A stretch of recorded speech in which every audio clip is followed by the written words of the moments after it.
Hello class, today we're going to learn about the design process. Here are some bullet points that we'll cover in this video. First definition is, what is a design? A design is a process used to solve problems.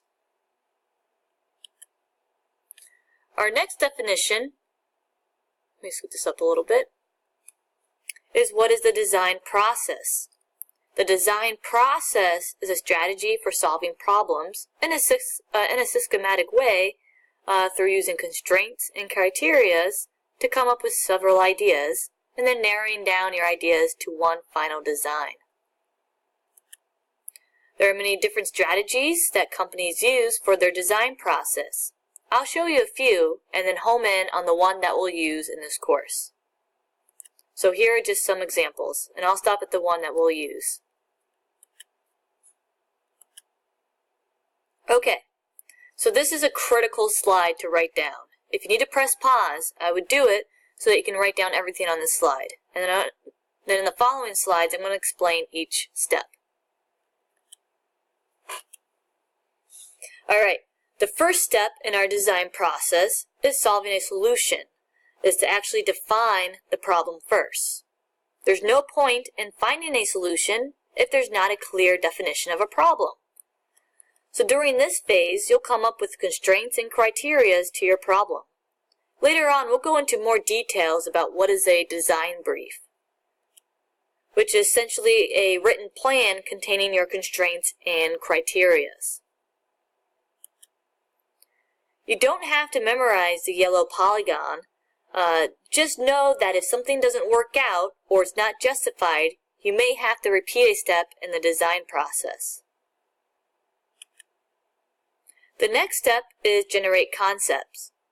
This is a phase where you're brainstorming several ideas and doing some research for more ideas. Now, rule number one about brainstorming is that no idea is a bad idea during this phase.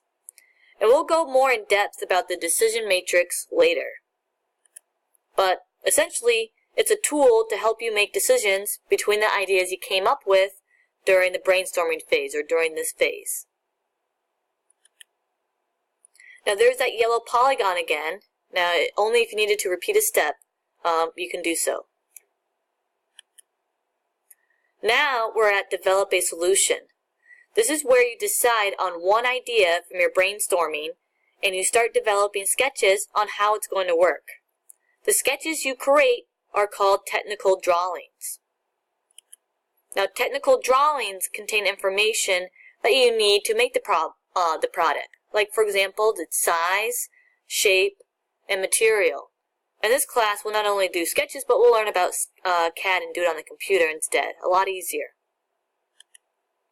Again, there's that yellow polygon, just to make sure that you are doing it right and the solution's valid, and if it doesn't work out, then repeat the previous steps.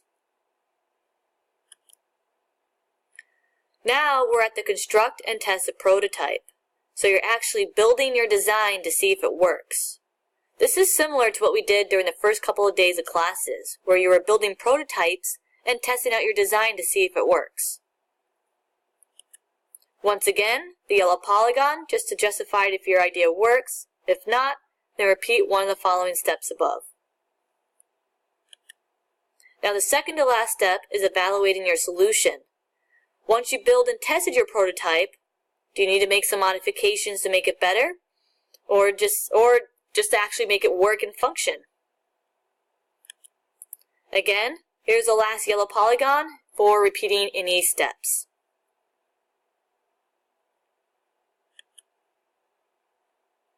Oops, there's the yellow polygon. Alright. Now we're at the last step, present your solution. There are different ways to present your solution, like creating a portfolio or just actually doing a formal presentation. Now, this is a critical step for the business aspect if you're trying to actually sell your design or try to obtain some investors to have enough money to make your product marketable. Now, of course, you can repeat any steps during this process at any time in order to get your final engineered product. Now the last term I'll introduce is innovation, which is improving or making your product better. And you can do this through using the steps in the design process.